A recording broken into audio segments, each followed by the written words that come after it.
see the way they hate. And I know better than to listen to the people who are calling us slaves. I can feel the sunlight shining in. Well, good morning and welcome to episode 856 of the Lots Project Morning Show, where the coffee's strong, the opinions are stronger, and everything is always filter free. I'm Brian, your host, and it's September 22nd, 2025. This morning, I'm enjoying a fresh cup of FTO Blonde Espresso from foodforestfarms.com because life's too short for shitty coffee. At Food Forest Farms, your beans are roasted by real human hands using a clean stream air roaster. More than just a customer, your family. Get 10% off with code LOTS10, that's LOTS10, and shipping is always free. While you're there, check out the C4 Club for even more awesome perks. Got my C4 Club shipment in this past week, and I'm very, very happy with the beans in the box this week, or this month, excuse me. You should definitely go check out foodforestfarms.com. Today we've got another packed show. I'll share about the new grill I ordered assembled with Corey's help. Fresh addition to the things people say while we're walking the dogs list. It's always fun to know or to hear what people come up with when they stop when we're walking the dogs. A surprise run-in with electrical contractor on our easement road back to the cabin build site, and updates on comfrey sales, water and solar plans, a new picnic table build, and visitors heading our way. So it's going to be a busy chat this morning. Grab your coffee, smash that like button, and let's get started. Good morning, Seattle, in way early, especially for the West Coast, but he might be up and down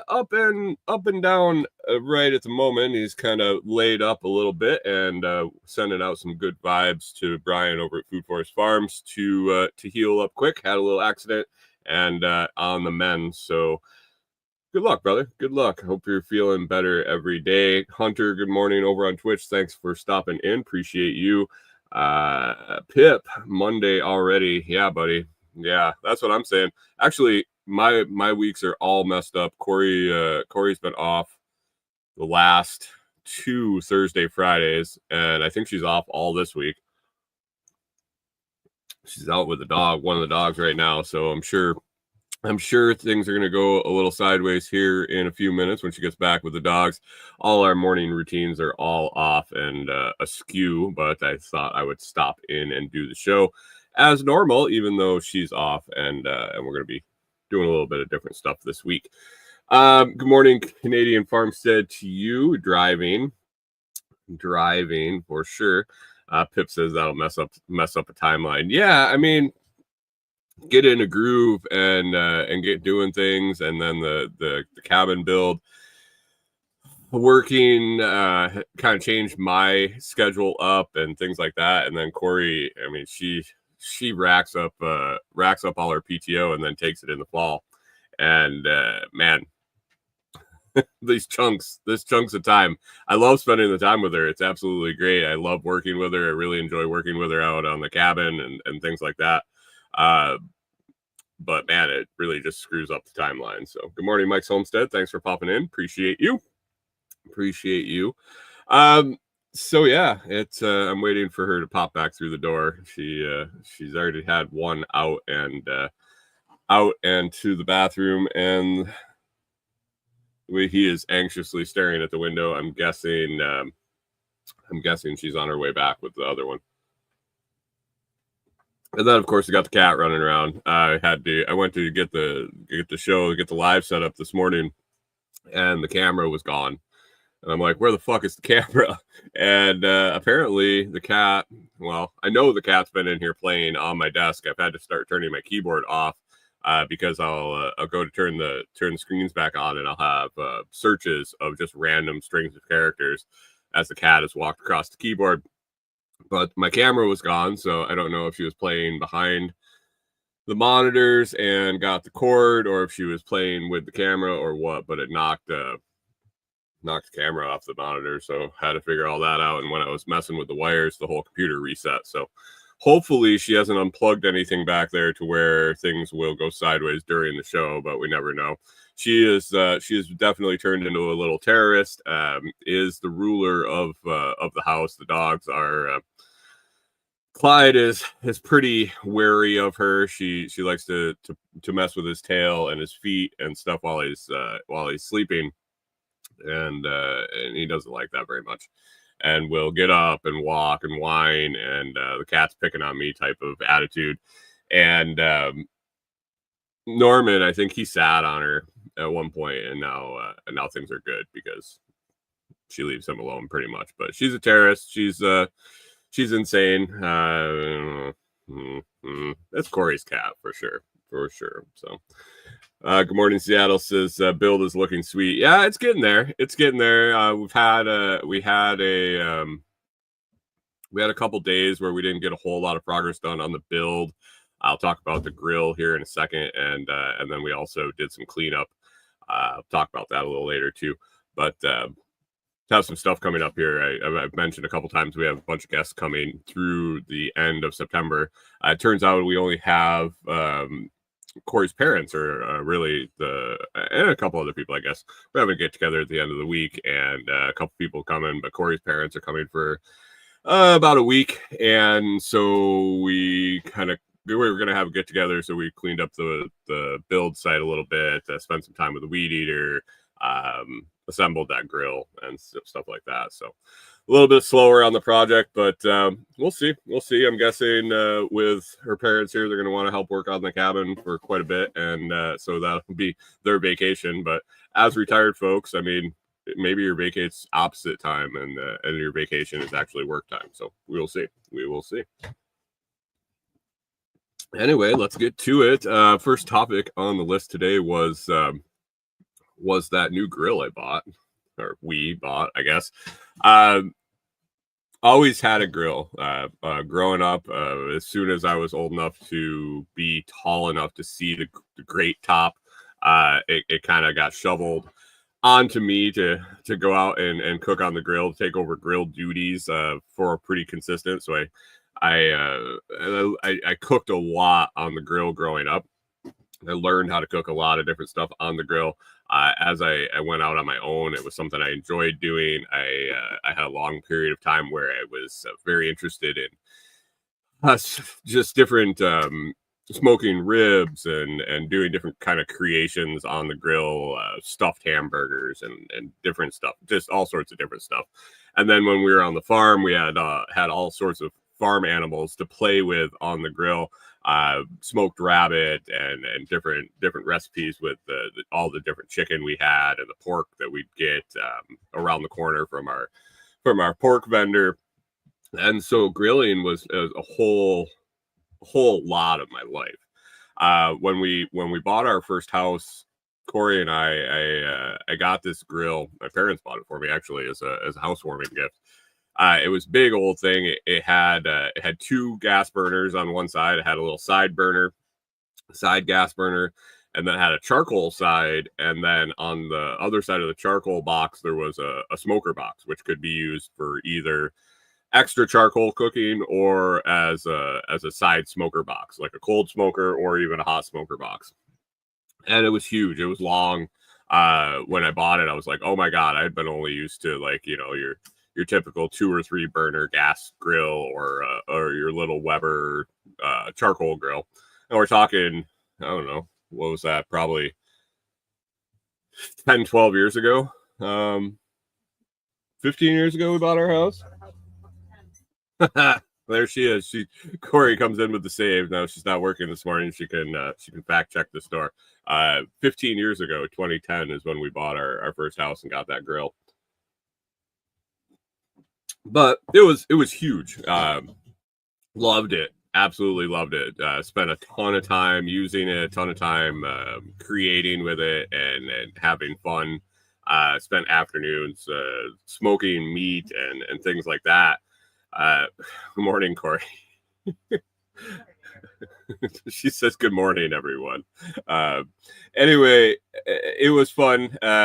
Had a good time with it. When we moved up to the farm, we took it with us and we had it up there the whole time. As far as the smoker projects, really ended up with a electric smoker. Realized that babysitting a smoker wasn't really effective use of time on the farm, but still had the whole grill and used it quite often. Had people over for cookouts and things like that. So when we realized that we were having this little get together at the end of the week for some birthday parties, birthday celebrations, we were trying to figure out what we were going to do for food, and we decided that we were going to grill, and we probably should get a grill since we are building the cabin. We're going to be here. It made sense. It's not something that we took on the road with us. We do have our little 2-burner Coleman camp stove, but it just isn't the same as running a full-size grill. So we started poking around on Amazon. We started poking around at Home Depot and Lowe's, and holy shit, the prices of grills have gone through the roof. It's ridiculous. I looked at the prices and I was like, this is kind of for what you get, for the quality of what you get and what you get out of it. I think it's just absolutely insane, the prices on them. But anyway, have to pay what the market rate is. So we were poking around on Amazon, and I found very similar. It's exactly the exact same thing as what we had, but a different brand. I mean, it's basically a Chinese knockoff, I'm guessing, of the I think back when we bought it in the back when we bought it in 2010, I'm pretty sure it was a charbroil. Now I don't even know what. Let me see if it's up here. Let me see. I pulled it up on Amazon this morning. Grill House Store is the brand of grill that this is now. But I found it is pretty much the exact same thing. I'll drop the link in the video chat and try to get it into the show notes. I'll get it into the show notes if you want to check it out and use that Amazon affiliate link to do your shopping today. But 10% off, $370. Canadian Farmstead says, I always took you for more of a George Foreman grill kind of guy. I've had a George Foreman grill in my past. I hate the thing. I thought they were just a pain in the ass. So no George Foreman grill for me. Anyway, so we ordered it up. Shipped pretty fast. I was impressed with how fast it shipped. It got here no problem. Corey and I decided to go out. I guess that would have been Friday. I think it was Friday. We were out there in the morning, and like I said, we were cleaning it up. You ran the weed eater, knocked down a bunch of stuff, really cleaned up a area for people to congregate up by the build site. And Corey also bought more solar Christmas lights. And if you followed the story for at any time at all, you know Corey really likes her Christmas lights. We wanted some light up there if people hung out past dark, which is getting kind of earlier and earlier every day here. So she bought a bunch of solar lights. We put those up around the post structure and around the pergola, and she wanted to see them in the dark. We're usually gone home, walking the dogs, eating dinner by dark, and so I got the tracking on the grill, and the grill showed up after we had left for the day. And I talked to her and I said, well, why don't we eat some dinner, and we'll go out and we'll grab the grill and we'll put it together and then hang out till dark and see the lights on the lights that you put up. And so we did. We were on a time crunch. The instructions said that it should take 50 to 70 minutes to put the grill together.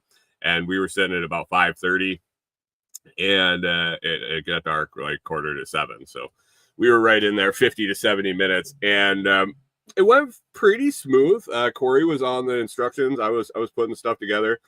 Lots of screws, lots of tiny screws, but the flow went pretty well. It was pretty easy to understand if you paid attention to the instructions just a little bit.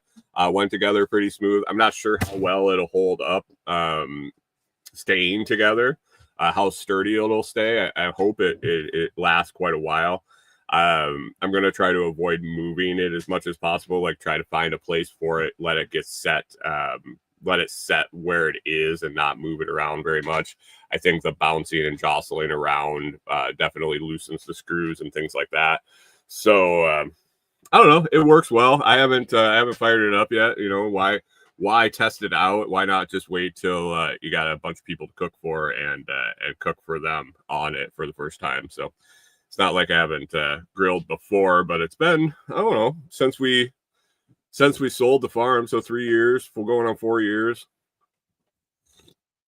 since I got rid of the grill and cooked outside. So it's been a bit, but I imagine it's like riding a bike, and once you jump back on, it should be no problem at all. So just gonna keep it simple and go with burgers and the like for dinner this weekend. But excited to get back into the grilling mode and cooking outdoors and spending more time outdoors and not cooped up in the camper in our little neighborhood here. So excited about that. I'm excited to have the grill and put it to work So appreciate Corey helping me put that together. It went nice and smooth. It was a family effort, a teamwork type of thing, and it went pretty smooth. So that's it on the grill. It was a needed purchase, and we got it done. Also picked up a generator this week. I don't know if they're still at the price they are, but picked up a nice generator over at Home Depot, Champion 9,000 watt, and yeah, another needed purchase. Another needed purchase for sure. So let's move on to something we deal with quite often. It really started back when we got Walter, and then when we got the two puppies, they and started walking the 3 dogs together. When we left the farm, we started traveling. They were all, I shouldn't say puppies at that point. They were all rather large, all over 100 pounds easy, and a couple of them up over 150, pushing 200. So when you see us walking them, it's I don't want to say it's a sight. Like you notice 3 enormous dogs. I'm not a small person by any means. So it's something that that people find, or people seem to want to stop and talk to you. And we get the normal, oh, are you walking them or are they walking you type of stuff. Those type of comments. Corey, do you have a favorite comment of when people stop? Oh, the horse. Oh, you're out walking your horse and shit like that. Those are the normal, typical comments. People also just stop and say hi, and we see you every day, blah blah blah. Since now we walk the same route, and about the same times, and so people going to work or coming home from work, they'll see us quite often. And it's been a while since we've had somebody pull over and talk to us while we were driving. But the other day we had one, and it was definitely a new comment. Hadn't really heard this one before. But we were just wrapping up our walk. Excuse me. And we were walking kind of up into the yard, and a pickup truck, older model pickup truck, pulled up next to the driveway, and was gentleman says, "Hey, I see you walking all the time. You walk every day?" "Yeah, twice a day. Walk them every day, twice a day." He says, "My that's really good exercise." Yeah, yeah, it is. It's more for the dogs, I guess, than us. So, like, if you look at me, it's just not working too well for me. But because my daughter and my son-in-law started walking every day, and then we're like, yeah, they got something wrong with them. It's not, they got high. It's not cholesterol. Their triglycerides are messed up. And Corey and I are just kind of standing there looking at each other. We're like, why is this random guy stopping and telling us about his daughter and son-in-law's health history? But yeah, that was a new one. We really hadn't had any health health reports on our walk. So that's a new entry. Canadian Farm says stupid comments are just to check that Corey is okay. Do I look like the type of person that would abduct somebody and then walk them down the street and parade them around? I think that would probably be her MO than my MO. Like, sir, are you being held captive? Sir, do you feel safe at home? Corey went to the doctor with me once, and they asked me if I felt safe at home, and I said, I don't know. No. He says, oh, Canadian Pharmacist says the comments are just an excuse to check that Corey is okay. I don't know. The way she handles the dogs and me, I think Corey is definitely okay. She doesn't have any issues being safe. But yeah, we will continue to walk the dogs here and see if we get any more. We got a couple people that stop quite often, and we're starting to see one or two neighbors now that are out quite a bit when we walk by that say hi. Dogs are getting more used to people a little bit. It's really unfortunate that they are COVID dogs and that COVID dogs are even a thing. But when we got these guys and also Walter, training classes and socialization and all of that stuff was pretty much canceled or impossible to go to.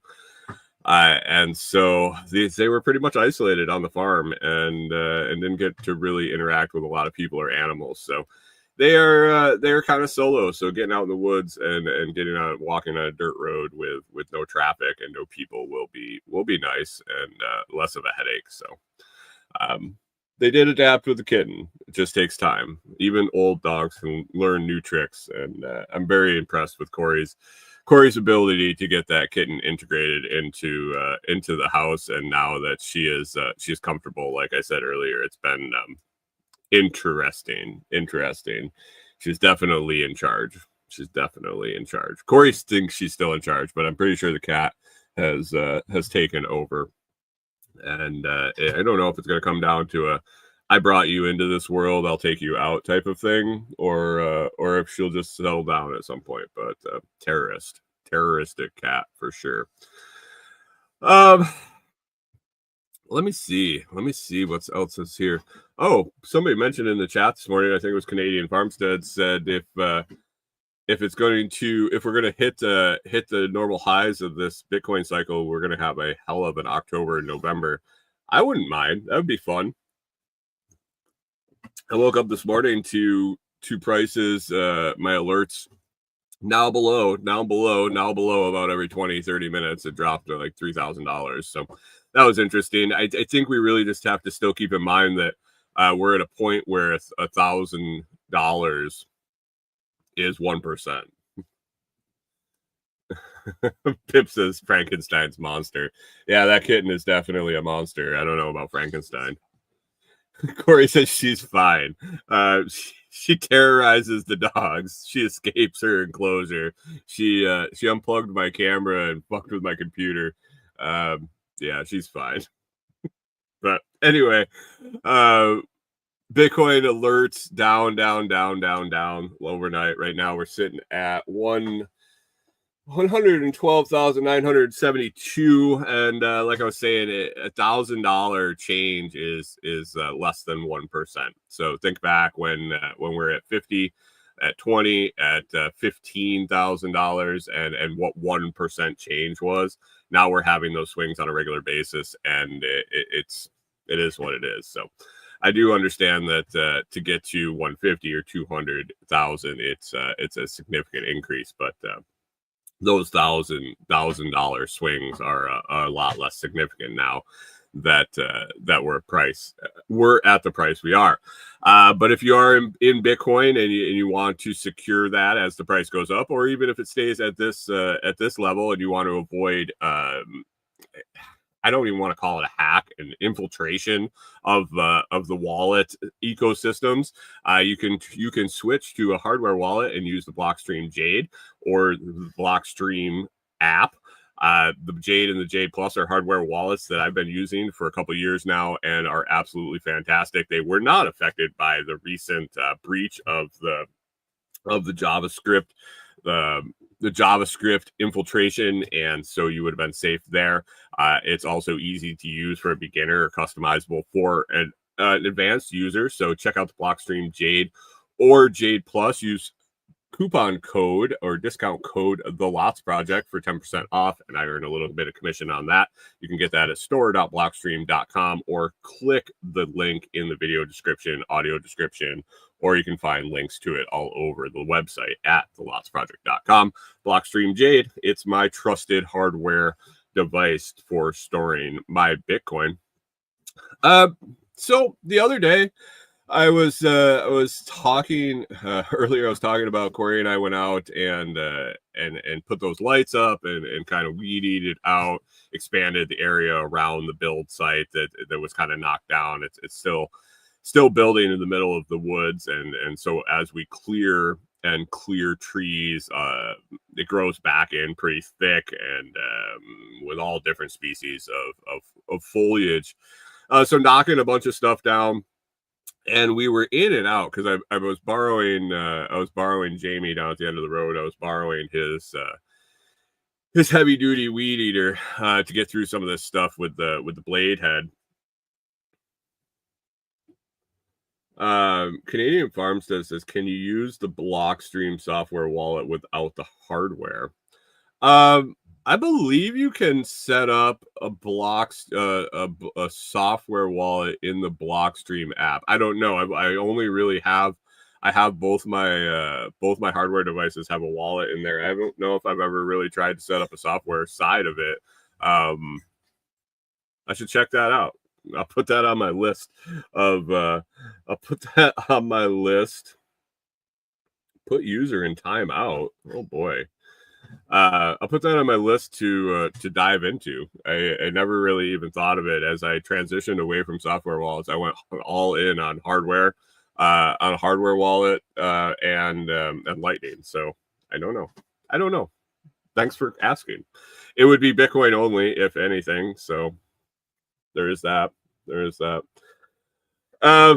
And so we were borrowing Jamie's industrial weed eater, kind of back and forth between the end of the road and we're at the other end, pretty much the second to last property on the other end of the road. And so we're driving in and out, and Jamie had said, "Hey, you guys getting power back there?" The other day, he sent me a message. I was like, "No." No, why? So, well, I saw the power company back there with an auger and 3 trucks the other day. And I was like, oh no, it's not us. Maybe they were doing some work for the lady at the end of the road has power, and I think that's the only other one back there. And so just kind of in my mind, and as we're driving in and out, we were kind of checking out any new additions or anything like that, and somebody along the way had gotten a power pole put in, and it looks like they're got an RV hookup or something they're putting on a power pole. And so we noticed that. Jamie said, yeah, I got curious. I went back and looked, and we knew where the new pole was. And Corey and I were checking it out on the way in and then the way out. And we were leaving at one point, and there's a pickup truck on the easement road. Now, I'll tell you, I've been in and out of that easement road hundreds of times. Gotta say, at least hundreds of times.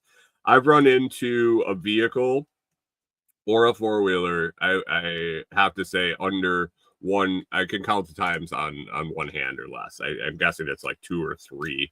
Unless they were invited or I was waiting for them or something like that. Just an unexpected encounter with a vehicle or somebody.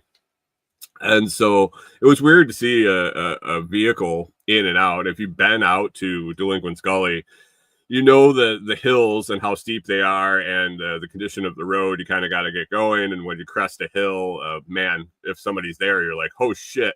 It kind of surprises you. So we were on our way out, and there was a pickup truck in the area of this new pole, and you could see that it was a contractor, some company, electrical company, that had their logo on the side of the truck.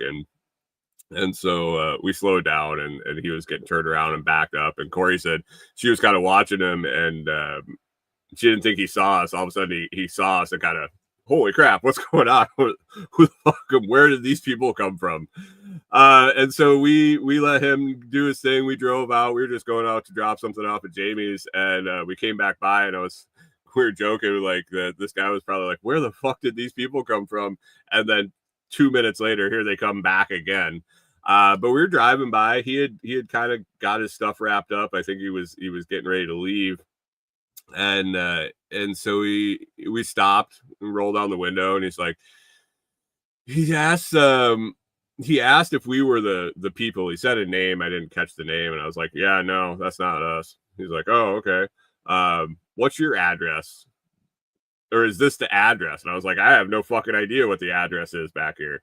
And he's like, oh, I just want to make sure I'm in the right spot. And it was like, there's a fucking pole there.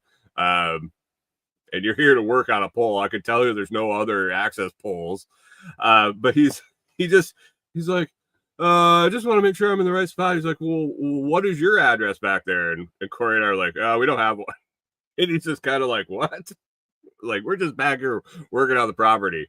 And he's like, oh, okay. Looked all kind of confused, and we figured that he was in the right spot, since that was the only pole that's been put in I don't know, a couple of years. So I'm thinking he was in the right spot, but definitely a strange encounter on the road. Not used to seeing people back there, and looks like people are going to put in a little RV pad on the lot, a couple of spaces away from us.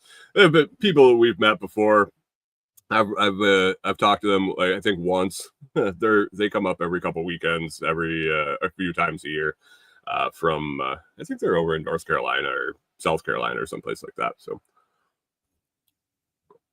that was an interesting experience, coming in contact with someone back there.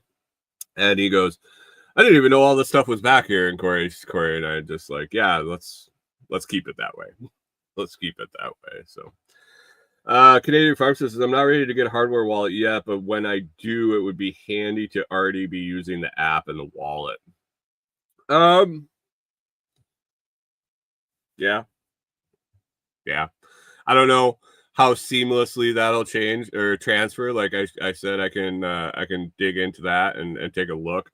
The app's pretty easy to use, and they upgraded it from Blockstream Green to the Blockstream app, and it was pretty good. It was pretty good. So let's move on to a bunch of update stuff I had on the list here, and then we'll wrap things up for the day.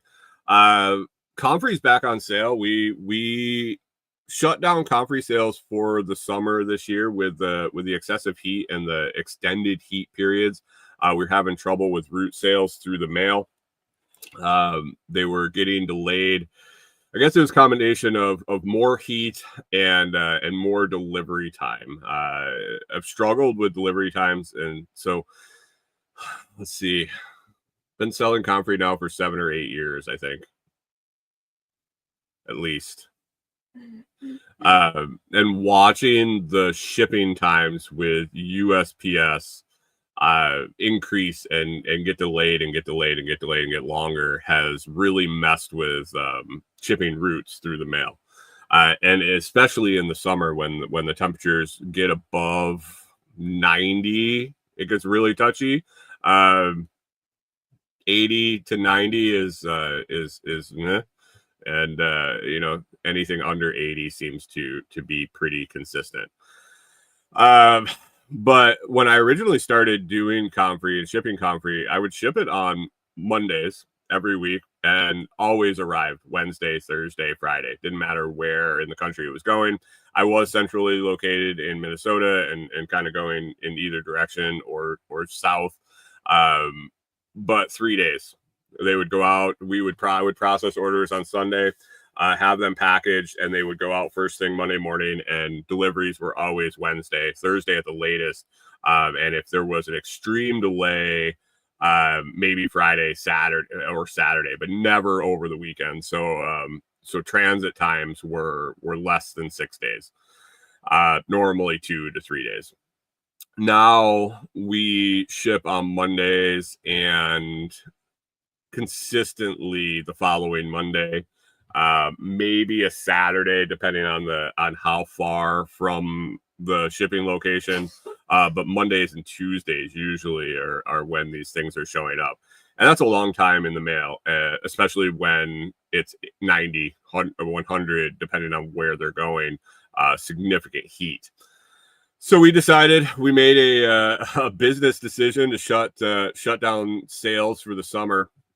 It was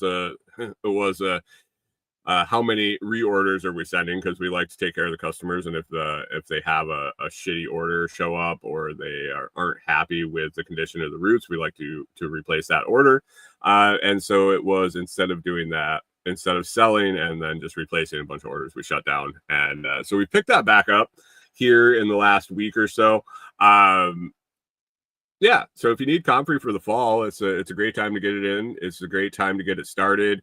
Right now, I think there's still enough time before freeze to get it to settle in, or after it's dormant, after it can sit in the ground, and when things thaw in the spring, it will come back. So it's a good time to plant in the fall. We always had success with our fall plantings, and then in the spring is another good time. So depending on your climate and how cold things get and how freezed out you get, we've had success in Texas. Hunter over on Twitch there did some experimenting in Texas over the winter, did well. Get those plants started and get them established before the super heat of summer. So starting right now through spring and late spring going into summer next year is a great time to order comfrey. You can find that at comfreyroots.com or on Etsy. Have Etsy page for a long time, and that's still active. But comfreyroots.com is the direct order. Yeah, so comfrey is back on sale. Got a couple of orders to process today. Let's see. Finished up a picnic table this past week. Corey's parents are on their way here. Actually, they're probably getting up and around, get ready to leave here in a little while and make their last leg of the journey down to spend a few days with us. I think they're staying for about a week. We're going to go and hang out and work on the cabin a little bit. We got some other fun stuff planned. But when Corey and I started making the woodworking projects, and we made our big table that we made, and then the kids' picnic tables, we were sending pictures to our parents, and they really liked the kids' picnic table and they wanted to buy one for our nephews, their grandkids, our nephews, Corey's brother's kids, 2 boys. And so we knew they were coming down this fall, and I said, "Hey, when we come down, we'll pack that up and take it back with us. So just have it ready for us when we come down." We ended up selling a couple of the tables. We made them, and then the Facebook listing it expired, and it wouldn't let me renew it, and it got deleted. The text of it got deleted. And we hadn't had a whole lot of hits on them after the first 2 that we made. And with rolling into the cabin build and the hassle it is to get all the tools out here at the camper and really just we decided that we were going to not really push the woodworking stuff until we had someplace to make the stuff, a little shop or someplace to have tools, or so we didn't have to get everything out and put it away. we have been selling a little bit of the smaller stuff on Etsy. We've been doing pretty decent with blanks, I guess you'd call them. I think I mentioned this last week or the week before. Selling these little triangle blanks, pine little triangles. People are using them to make little craft or shelf sitters, I think is what they're called. Little pumpkins and trees and Christmas trees. But been selling those. Those are pretty easy to make here. But the picnic tables are kind of involved, and it's a multi-day process. And every day, it's get this stuff out and then put it away. And so it was a juice squeeze thing. But her parents wanted one. They told us a long time ago they wanted one, and so I've been working on that over the week and got that done. Excited, got that done yesterday. And if you remember the last one I made, I battled the rain. When I was trying to get it stained and sealed with the poly, and man, it just never fails. It hasn't rained in a few days. The forecast, as far as I could tell, was pretty clear. Got the first coat of poly on it yesterday, and was waiting for the drying time. Drying time came up, and it was about time to go and work on it again. And I go outside, and it thunders. The clouds are rolling in. It was getting darker, and it started raining. And I was like, "Really? Right? I just can't get away from this." Another reason up for having that shop that I could just go out and work in undercover and not outside. So put up tent and ended up getting it finished yesterday. Let it sit under the tent overnight. As I'm laying down for bed, all I hear is thunder and wind whipping and rain, and all I could think of is I was going to get up and look outside, and the pop-up tent was going to be gone, blown away. But all was well this morning. Everything survived. The table was still under the tent, and it should be all good for their arrival. And so another table in the books. Hopefully the nephews will enjoy that. I don't know what the plans are for it, but I'm sure they'll have a good time using it. So got that table done. Excited to give that to them. So Corey and I have been. I shouldn't say Corey. Corey's been working on the floor plan of the cabin and picking windows and doors and things like that for quite a while. And I'm kind of in charge of design of the solar, the water, the cabin build, how it gets done, how we're doing it, this, that, and the other thing. So I've been doing it in stages. The first stage obviously was getting somebody to put up the roof and the posts, and then the next stage for us, we're currently in, is getting the floor hung, get the floor done, and then the stage after that will be framing our windows and doors and get the metal siding on. That's kind of the process we're looking at right now. But as we do that, I've been starting to figure out our solar and our water situation, and what we wanted to do, how we wanted to lay it out, and with that, started looking at tank sizes for water and equipment for solar. And so that's been my kind of side project for this week. Was looking into tanks and equipment to handle the solar panels that we got long time ago. I guess it'll be 9 months ago now. 8-9 months ago, I got that load of solar panels for Tim and I to split. And so they've been sitting out there. Also have been considering integrating our current solar system from the RV into the plan, and how that's going to work and how it's going to interact and what that's going to handle. But really starting from zero and starting with the panels themselves is I don't want to say it's backwards, but if you were starting from zero, if you had nothing and you were like, I want to get solar, you'd probably go the other direction. You'd probably start with what loads you want to run off it, and then go with your inverter size, your charge controller size, your batteries, and then fit the panels to the equipment that you need to run the loads that you plan to run. we went kind of backwards, and we had to do the same thing. We had some limitations when we built the system for the RV. So we had roof space limitations, which really limited how many panels we could have and what size panels we could have. And then we also had battery storage limitations as far as weight and floor footage, square footage. So those were a couple limitations that we had when we started speccing out the RV system. And now as we're building the cabin system, we're starting from the other end. We're using we have the panels.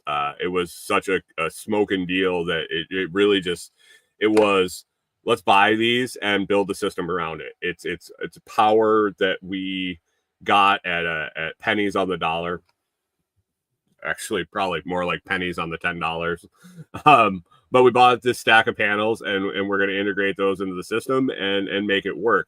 So I've started doing some backwards engineering and figuring out how I want to set those up, where I want to set those up, how I want to wire them, and then what kind of equipment would go with it. Really looking into some EG4 projects. There's a couple different battery types I've been going back and forth with, and there's pros and cons in all of this stuff. I've been looking at server rack batteries versus wall mount batteries, running different types of inverters and all sorts of stuff. So that's been a deep dive this week, and I think as I get things squared away, probably end up doing some content on it. I'm not sure, and that's something else I've been looking into. It's going to be a juice squeeze thing going forward with the projects at the cabin, whether they get content made, whether they get videos made, what kind of stuff happens. It's going to be dependent on affiliate sales, I guess, really, when it comes down to it. If there's products that I can use, that I can talk about, that I can evaluate and make content on, maybe install videos or operational videos, things like that, and see a return on it, the time investment to do the content will probably be worth it. Otherwise, I got so much shit to do right now.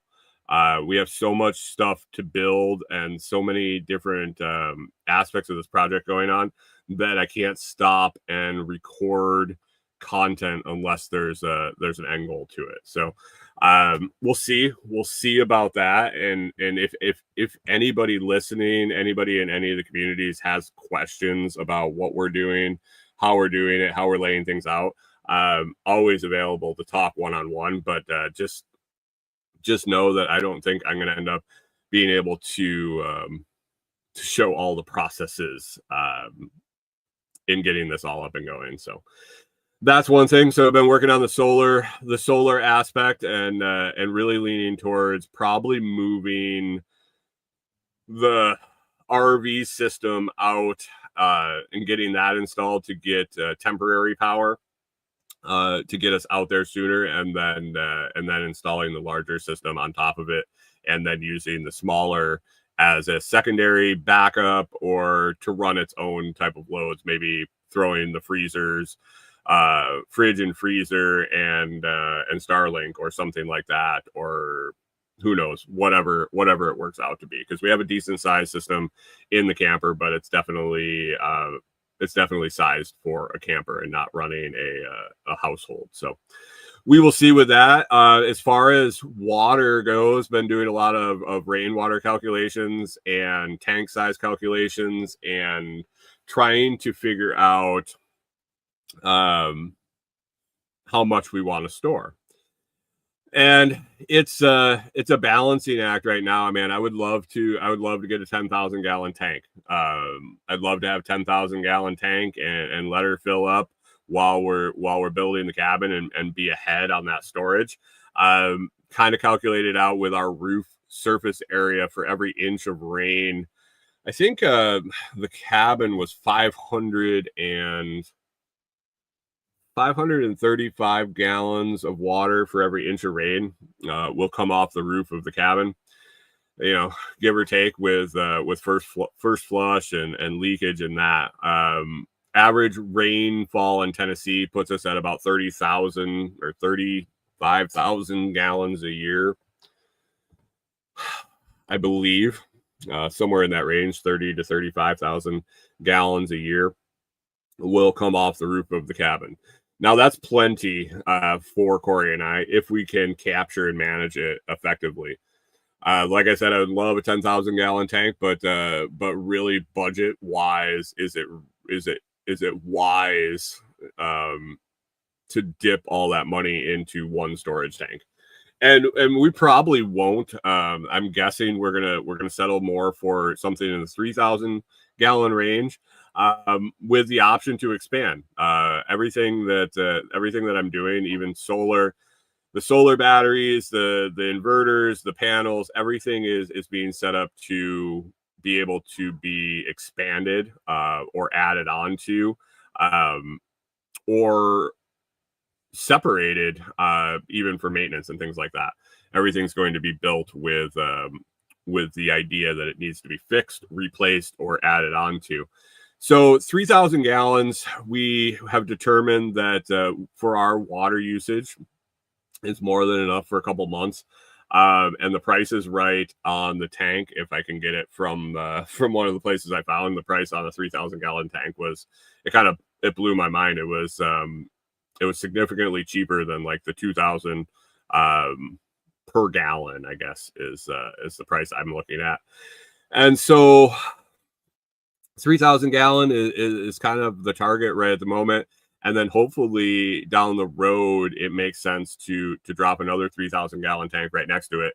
And with 6,000 gallons of storage, I think I calculated out that we can go almost 4 months with no rain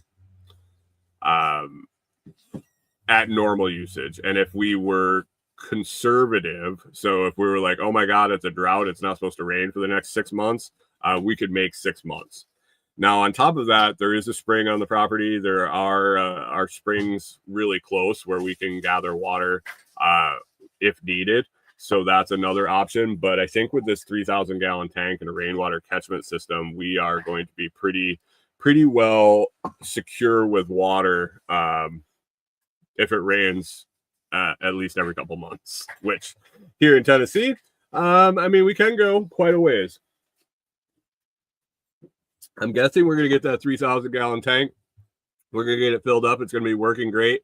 And then we're going to hit July and August, go on an 8 week to 10 week drought.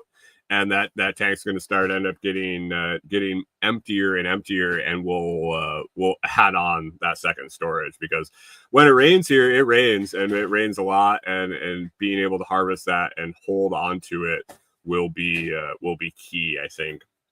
Because you never know when the last one's going to be before it doesn't rain for quite a while. So looking into new tanks. Other than that, getting excited.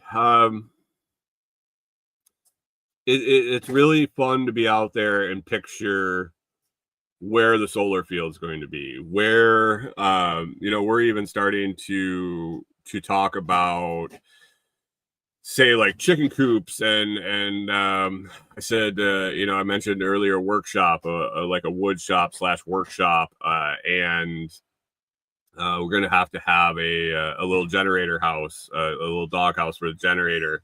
Already have in a box, we have a greenhouse that was purchased for Corey by her parents for, I believe, Christmas or birthday. Little pop-up Amazon greenhouse is going to go out there, and just everything that we are putting on there is getting put on by us. The last farm we bought, the homestead we bought in Minnesota, it was a farm that had been there before. It was I don't want to say factory farm. It was a traditional family farm that ran traditional livestock, not the way that we really would choose to do it. And the way it was set up, there was a lot of things done I don't want to say wrong, not the way that we would do it. like chicken coop put someplace where it floods every year in the spring, and just different things like that. The barn put way away from the house, and blah blah blah. The setup could have been done better. So taking a blank slate and looking at it and being out there and having been out there for a year now or more, after deciding where we're going to put this, really observing what's going on and what's happening as we change things and expand our area that we're using, and trying to figure out the best place to put everything and utilize the land the way the land wants to be used.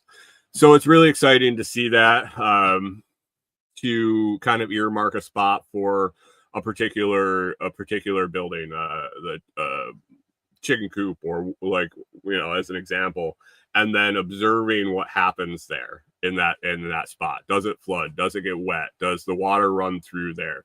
Do the weeds grow in really thick? Are we going to have to deal with raspberries, or what's going on there? Those are things that they're fun for me, and it's been really cool to observe that. Getting things cut in, getting the driveway cut in, getting a vehicle in up there changed perspective quite a bit too, where you can stand there, look around, and say, "Oh, this is a lot of room." And then you bring in an F-250 and drive it in there and park it, and you're like, we need to cut a few more trees out for turnaround and for parking and things like that. So reevaluating and doing and waiting and being willing to change a little bit on the fly has definitely been a benefit out there. So excited for a good week with our visitors, and my father-in-law has actually already called and asked what tools to bring. He's excited to work on the cabin and help out there. And like I said, being retired and not working, when you can come down and have a little work vacation, we might have to just put him to work and crack that whip. So anyway, I think we're going to wrap it up here. That's kind of what I had on the list for today. Again, if you wanted to check out that grill, the link is in the video chat here on the live, and I will get it in the video notes and the audio notes for the podcast. So I appreciate you guys watching. I'm going to get it wrapped up. I got some stuff to do before the in-laws show up, and then it's going to be a busy week. So I hope you all get done what you need to get done, and you make life a little bit easier for yourself in what you're doing. So have a great week, guys. It's been fun talking to you, and we will catch up to you next Monday.